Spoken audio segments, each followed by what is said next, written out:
Champions ట్రోఫీలో దక్షిణాఫ్రికా బ్యాటర్లు కదం తొక్కారు. Opener van Rickelton కెరీర్లో తొలి శతకం సాధించగా captain Bavuma, van der Dussen, Markram అర్ధ సెంచరీలతో చెలరేగారు. దీంతో నిన్న ఆఫ్ఘనిస్తాన్ తో జరిగిన గ్రూప్ బి మ్యాచ్ లో సఫారీలు 107 పరుగుల తేడాతో గెలిచి టోర్నీని ఘనంగా ఆరంభించారు.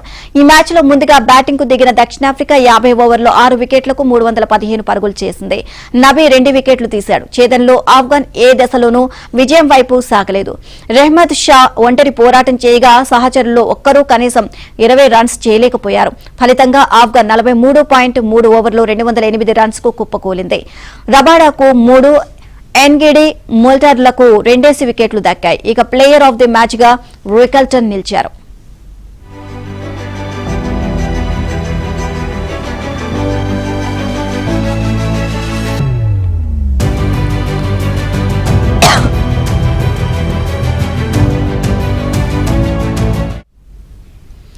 టాస్ గెలిచి బ్యాటింగ్ కు దిగిన సౌత్ ఆఫ్రికా ఇన్నింగ్స్ లో టాప్ 6 బ్యాటర్లలో 4 50కి పైగా స్కోర్లు సాధించారు. ఓపెనర్ జోర్జీ విఫలమయ్యారు. ఇక మరో ఓపెనర్ రికెల్టన్ మాత్రం ఆఫ్ఘన్ బౌలర్లను ఆరంభం నుంచి ధీటుగా ఎదుర్కొన్నాడు. భారీ షాట్లకు వెళ్లకపోయినా బంతులను వృధా చేయకుండా స్కోర్ బోర్డును ముందుకు నడిపించాడు. కెప్టెన్ బౌమాతో కలిసి 2వ వికెట్కు 129 పరుగులు జత చేశాడు. ఇక హాఫ్ సెంచరీ అయ్యాక బౌమాను నబీ అవుట్ చేశారు. ఆ తర్వాత డుసెన్ రాకతో స్కోర్లో వేగం పెరిగింది. అటు శతకం పూర్తయ్యాక రికెల్టన్ రన్అట్ కావడంతో 3వ వికెట్కు ఈ ఇద్దరి మధ్య 44 పరుగుల భాగస్వామ్యం ముగిసింది.